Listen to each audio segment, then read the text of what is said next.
السلام عليكم ورحمة الله وبركاته. صبحكم الله بالخير يا حلوين، شحالكم علومكم إن شاء الله طيبين. طبعا وأنا لابس القحفية هذه كأني درباوي يلد، درباوي بهالحركة يلد. الله راكب الشاص معي يلد يا دجال. ونعم والله بأهل السعودية وكل الدرباوية والله. طبعا موضوعنا مو موضوع درباوية، موضوعنا موضوع بس خلونا نشرب قهوة شوية نظبط مظابيطنا ونقول جمعة طيبة. ما بنقول جمعة مباركة عشان الناس ما تقول والله جمعة مباركة حرام وتبارك بالجمعة حرام. المهم مو هذا موضوعنا، نبغي نتكلم عن عملة سوي. حلو، أنا دايما كنت أنصح أنك ما تشتري في الاي سي او، تدخل هني قسم الاي سي او عملة سوي. حلو، فيديو ان شاء الله بسيط ملخص سريع سريع ما بطول. فيديو الجمعة الصلاة بعد 40 دقيقة. اوكي، دش في الاي سي او. اي سي او اللي هو انيشال كوين اوفرنج، يعني يجمعون فلوس من المستثمرين ويخلونهم يعني يشترون باسعار اقل. حلو، عندك شهر 4 تاريخ 15 نزلت على اول بيع اول جزء من الكمية اللي هم تقريبا 22 مليون. 2.25% من السبلاي باعوها في 10 فلس تاريخ 15/4.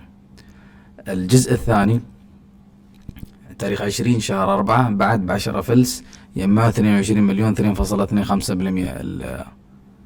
اللي يسمونه هو نسبة السبلاي عندك 21 يجمعوا 4 مليون فاصلة 3 اللي هم 144 مليون عملة تسوي على 3 فلس. باعوها هني أرخص، هناك كانت 10 فلس هني كانت 3 فلس. عندك آخر اي سي او في 1/5. حلو، 40 مليون حبة بس مش مذكور السعر كم، ما أعرف أنا بالضبط.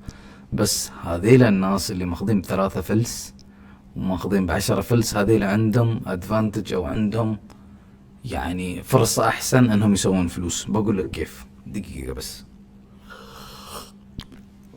عشان يوم تنزل عملة ثانية انت تكون فاهم انت كيف تحط فلوسك وكيف تستثمر. بخبرك كيف. يعني لو شفت عملة فيها اي سي او، انا دايما ضد الاي سي او، ما انصح في الاي سي او لانه بينكبس على راسك. بخبرك شو استوى اي سي او، انه بيع قبل ما ينزل السوق. حلو، المرة الجاية بتشوف عملة جديدة وترند ترند ترند فيها اي سي او قبل ما تنزل السوق، ناس شارين قبلك وانت بتدخل اول يوم. هذا اللي بيصير، اللي ناس داخلين ب10 فلس ناس داخلين ب3 فلس بيكبسون على راسك. خلني اشرح لك كيف. بتدخل اوفر فيو الخارطة، تدق على الاول، تدخل على الاول شوف مسحوا حذفوا انها نزلت من 3 فلس 10 فلس وصلت لين 5 وحين حاليا تقريبا ب70 فلس. لو تشوف هني الخارطة حذفوها، تدخل على الاول مش موجود. بس انا عندي دليل وعندي اثبات لاني انا مصور هالعملة قبل ما تنزل. تدخل على الفيديو مالي، انا كاتم الصوت بخصوص الكوبي رايت ما كوبي رايت حاذف الصوت. هذا انا تقول يا احمد كيف كان شكلك جي والحين تغير جي، هذا شكل قبل زين قبل شهر ممكن شهر وشي. تدخل هني شوف الخارطة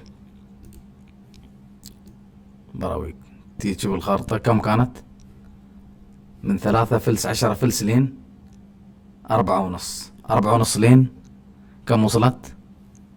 تيجي تشوف كم $1.30 $1.20. حلو، خلصنا من $1.20 يجي 30. بتدخل على اظني ايوه حلو، تشوف التوكونومكس مال العملة.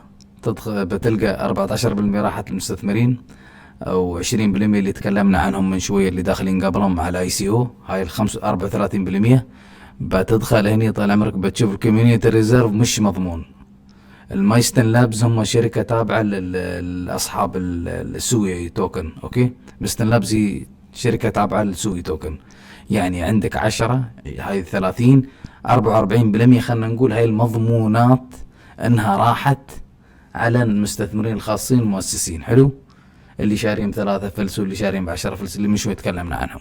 كوميونيتي ريزيرف هذا مش يعني انا ما عندي دلالة ان هذا 100% يتم كوميونيتي ريزيرف. شوف كوميونيتي ريزيرف مانجد باي ذا سوي فاونديشن اللي هم المؤسسين، هم اللي مسؤولين عنها، هم اللي متحكمين فيها، يبيعون منها يفرغون منها. انا ما اقدر اضمن لك ان هذه بتكون كوميونيتي ريزيرفز 100%. حلو، عشان تكون فاهم انت كيف تستثمر مرة ثانية، كيف تبحث. اذا لقيت هذه الخارطة خير وبركة، ما لقيت حاول تشوف كم بالمية راحت للاي سي او المستثمرين. خلصنا من هني من خارطة توكنومكس. زين ابى اشوف المستن لابس. لو تشوفني مستن لابس هم تابعين للعملة تسوي اللي بنشوف نتكلم عنها، اللي 6% مستن لابس هذه تابعة للعملة تسوي. شوف مستن لابس كم ماسكين؟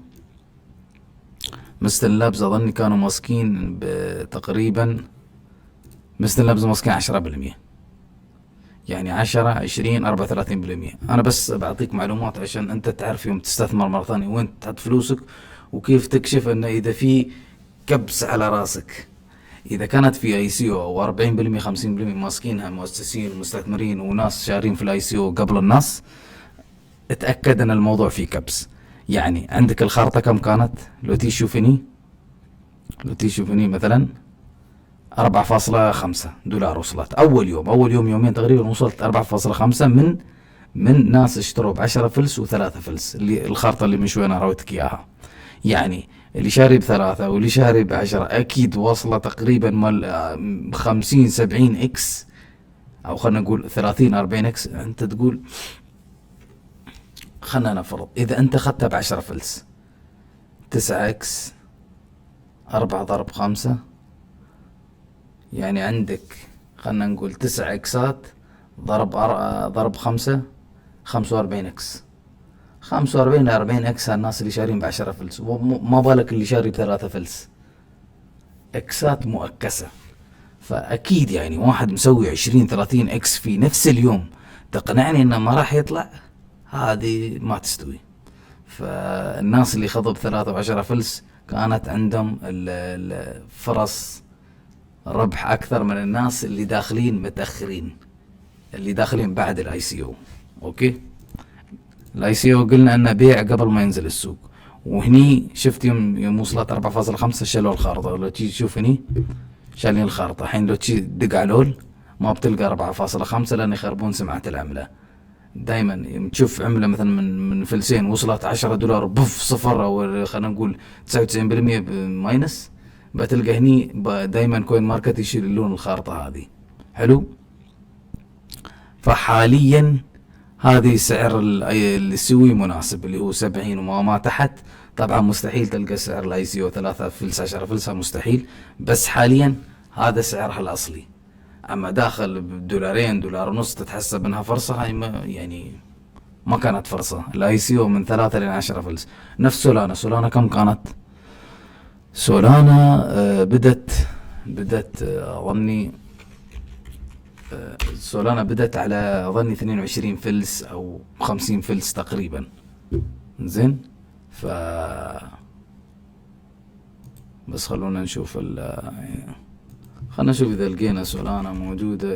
المشكلة ميزاري هالايام بفلوس فشلوا الخارطة التوكنومكس.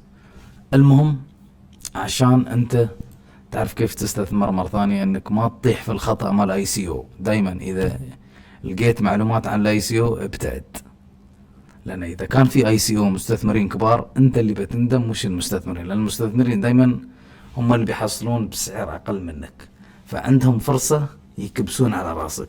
فانتبه دايما وابدا، انا ضد الاي سي او، مش مع الاي سي او ابدا وابدا ولين اليوم ولين باكر. لو تي تسأل يعني وارن بافت كان في اي بي او. الاي سي او والاي بي او نفس الشيء، بس الاي بي او مال الشركات. اي بي او مال فيسبوك نزل في 2006 2007. ليش ما اخذ؟ لان الرجال يفهم. اي بي او اي سي او لازم في ناس ماخذين قبلك انت، فهذيل الناس بيبيعون على راسك. اول ما يسوون 10 اكس 20 اكس 30 اكس والله ما ينتظرونك، كبس على طول يعني. فانتبه من الاي سي او والاي بي او. والسلام عليكم ورحمة الله وبركاته.